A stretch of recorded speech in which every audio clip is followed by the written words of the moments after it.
I just don't want to be this person anymore. Honestly, it's really weird because a lot of people are like, what did you do to change? And I was like, I just hated myself so much that in that moment, it was like the pain of remaining who I was much greater than the pain of changing and the pain of what it could possibly be like to change. That at that point, there was no choice. That was the moment that I decided that I needed to make my life worth living. There are times when incremental change makes sense. And then there are times when there's so much inertia in one direction, the wrong direction, that I think you need to just completely put a stop to it. And in that moment, that was one of those. I was like, we need to go snowball in the other direction. And so instead of like, let me just slowly make life, I was like, screw it. Everything goes out the window today. New Layla. I am no longer who I was.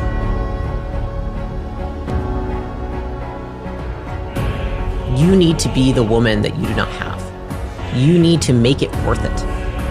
And that was the phrase that stuck with me, which was like, make this worth it. Make this pain that you have today worth something in the future.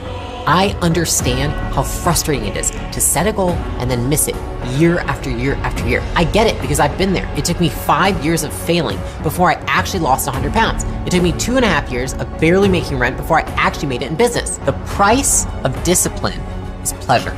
Lots of people say they want to be disciplined because they understand the outcome that discipline gets them.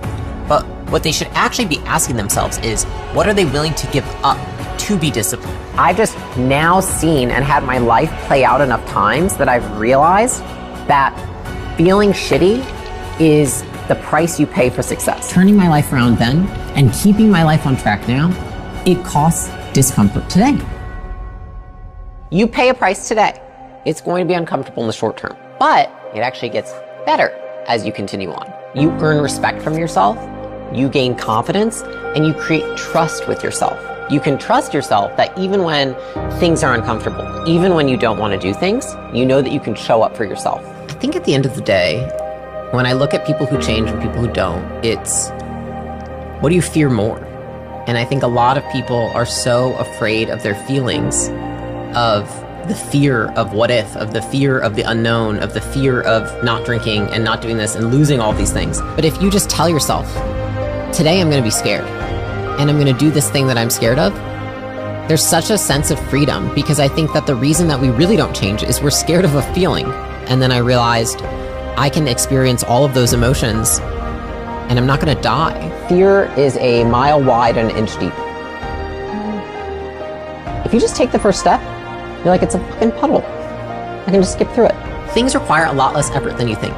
It's just that the effort it requires is that split second of feeling terrified at first.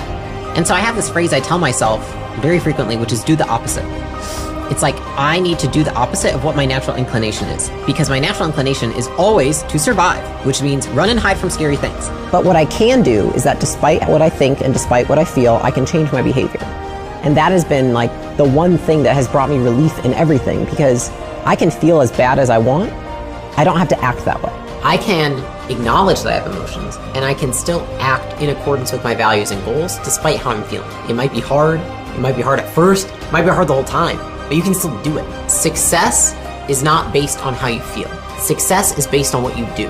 In fact, it's based on what you do regardless of how you feel. There are so many days where I don't want to do the thing that's required for me to succeed. But what I do want is to get to the end of my life and to know that I did everything possible to achieve my goals and become the person I want to become. I can be stressed and also successful. I can feel depressed and also change my life.